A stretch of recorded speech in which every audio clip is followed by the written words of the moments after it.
আল্লাহর কাছে এই ৬টি জিনিস চাইতে কখনোই ভুলবেন না। যখনই আপনি সময় পাবেন তখনই আল্লাহ পাকের কাছ থেকে এই ৬টি জিনিস আপনি চেয়ে নেবেন। উঠতে বসতে চলতে ফিরতে সব সময় আল্লাহ পাকের কাছে চাইবেন, কারণ এই ৬টি জিনিস যদি আপনার হয়ে যায়, আপনার জীবনে দুঃখ কষ্ট দুশ্চিন্তা টেনশন কখনো স্পর্শ করতে পারবে না। দুনিয়ার জমিনে আপনি সবচেয়ে সুখী মানব হবেন এবং আখিরাতের জীবনটা আপনার জন্য কল্যাণকর হবে। এই জন্য নবীজি বলেছেন, তুমি যখনই সময় পাবে তখনই তুমি আল্লাহ পাকের কাছ থেকে ৬টি জিনিস চাইবে। ১ নম্বরে শারীরিক সুস্থতা। শারীরিক সুস্থতা একটা আল্লাহ পাকের পক্ষ থেকে একটা বড় নিয়ামত। এই সুস্থতা যদি তোমার মধ্যে না থাকে, তুমি যদি অসুস্থ ব্যক্তি হও, তাহলে তুমি ইবাদত করেও মজা পাবে না, দুনিয়াতে চলতে ফিরতেও তুমি মজা পাবে না, দুনিয়াতে এনজয় করতে পারবে না এবং তুমি আল্লাহ পাককে সন্তুষ্ট করতে পারবে না। এজন্য শারীরিক সুস্থতা এটা আল্লাহ পাকের পক্ষ থেকে একটা নিয়ামত, এটা তুমি চেয়ে নিবে আল্লাহ পাকের কাছে, আল্লাহ তুমি আমাকে শারীরিক সুস্থতা দান করো।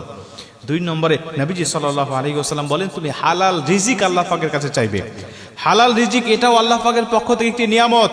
তোমার যদি হালাল এই রিজিকটা কম হয়, তারপরেও দেখবে যে তুমি দুনিয়াতে এই হালাল রিজিক দিয়ে অল্প ইনকাম দিয়ে তুমি সুখময় স্বাচ্ছন্দ্যময় একটি জীবন তুমি অতিবাহিত করতে পারতেছো।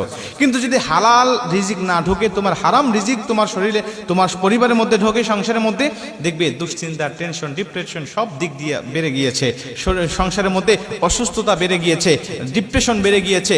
তুমি লক্ষ টাকা ইনকাম করেও মাস শেষে তোমাকে ঋণের মধ্যে পড়তে হবে। আর যদি হালাল ইনকাম হয়, এর মধ্যে আল্লাহ পাকের বারাকা থাকে, বরকত থাকে, তুমি দেখবে মাস শেষে খেয়েও শেষ করতে পারবে না, যদিও সেটা অল্প হয়। ৩ নম্বরে নবীজি সাল্লাল্লাহু আলাইহি ওয়াসাল্লাম বলেন, তুমি একটা নিরাপদ বাসস্থান আল্লাহ পাকের কাছ থেকে চেয়ে নিবে। নিরাপদ বাসস্থান এটা আল্লাহ পাকের পক্ষ থেকে আরেকটা নিয়ামত। নিরাপদ বাসস্থান যদি তুমি না থাকে, তুমিও ইবাদত করে মজা পাবে না, তুমিও দুনিয়ার জমিনে একটা নিরাপত্তাহীন জীবন তুমি অতিবাহিত করতে থাকবে, তোমার জীবনটাও নিরাপদ থাকবে না। এমন একটা বাসস্থান তুমি পেয়েছো যেখানে তোমার স্ত্রী পর্দা করতে পারে না, যেখানে তোমার মা পর্দা করতে পারে না, যেখানে তুমি নিরাপদে থাকতে পারো না, তোমার স্ত্রী নিরাপদে থাকতে পারে না। তো একটা হাদিসের মধ্যে নবীজি সাল্লাল্লাহু আলাইহি সাল্লাম বলেন, যার কপাল ভালো, যার ভাগ্য ভালো, আল্লাহ পাক তাকে একটা নিরাপদ বাসস্থান দান করে। অতএব নিরাপদ বাসস্থানও মানুষের জন্য একটা বড় নিয়ামত। ৪ নম্বরে রাসূল সাল্লাল্লাহু আলাইহি ওয়াসাল্লাম বলেন, তুমি তোমার জীবনে একজন নেককার স্ত্রী আল্লাহর কাছ থেকে চেয়ে নিবে। নেককার স্ত্রী আল্লাহ পাকের কাছ থেকে তুমি চেয়ে নিবে, কারণ এটা আরো বড় নিয়ামত।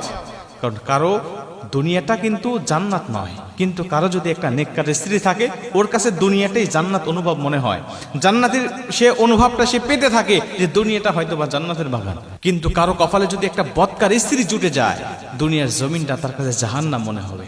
এই জন্য নেককার স্ত্রী অনেক বড় একটা নিয়ামত। এই নেককার স্ত্রী আপনাকে জান্নাত পর্যন্ত নিয়ে যেতে সহযোগিতা করবে। ৫ নম্বরে নবীজি সাল্লাল্লাহু আলাইহি সাল্লাম বলেন, একটা নেককার সন্তান তুমি আল্লাহ পাকের কাছ থেকে চেয়ে নিবে। তুমি বলবে, রব্বি হাবলি মিনাস সালিহিন, কারণ তোমার স্ত্রী ভালো, তোমার সংসার ভালো, তোমার ঘর ভালো, তুমি শারীরিক সুস্থতা সব ঠিক আছে, কিন্তু তোমার সন্তান বদকার, তোমার সন্তান নেককার হয় নাই। এই সন্তান কিয়ামতের ময়দানে তোমাকে জাহান্নামে নিয়ে যাবে। কারণ সন্তানকে যখন জাহান্নামের ফয়সালা দেওয়া হবে, তখন সে একা যাইতে চাইবে না, তখন সে তোমার উপর অভিযোগ দিবে এবং তোমাকে সহ সে জাহান্নামে নিয়ে যাবে। কিন্তু সন্তান যদি নেককার হয়, এই সন্তান তোমার জান্নাতে যাওয়ার কারণ হবে, সন্তান তোমার জন্য আল্লাহ পাকের কাছে সুপারিশ করবে। মুসলমান ভাইরা আমার, এজন্য নবীজি সাল্লাল্লাহু আলাইহি ওয়াসাল্লাম বলেন, আল্লাহ পাকের কাছ থেকে তুমি একটা নেককার সন্তান চেয়ে নিবে, কারণ নেককার সন্তান যদি তোমার কপালে জুটে যায়, আল্লাহ পাক যদি নেককার সন্তান তোমাকে একটা দিয়ে দেয়, তোমার দুনিয়াটাই জান্নাতের বাগান মনে হবে। জোরে কোন সুবহানাল্লাহ। দুনিয়াটা তোমার কাছে জান্নাতের বাগান মনে হবে। এজন্য তুমি নেককার সন্তান আল্লাহ পাকের কাছে চাবে। এবং ৬ নম্বরে তুমি আল্লাহ পাকের কাছ থেকে ঈমানের সাথে মৃত্যুটা তুমি চাইবে। ঈমানের সাথে যদি তোমার মৃত্যু হয়ে যায়, দুনিয়ার জমিনটা তোমার জন্য সফল হয়ে গেল, আখিরাতের জীবনটাও তোমার জন্য কনফার্ম জান্নাত হয়ে গেল। কারণ ঈমানের সাথে মৃত্যু হওয়াটাই একটা মুমিনের জন্য সবচেয়ে বড় চ্যালেঞ্জ। তুমি দুনিয়ার জমিনে যা করেছো, তোমার কোনো কিছুর হিসাব নেওয়া হবে না। যদি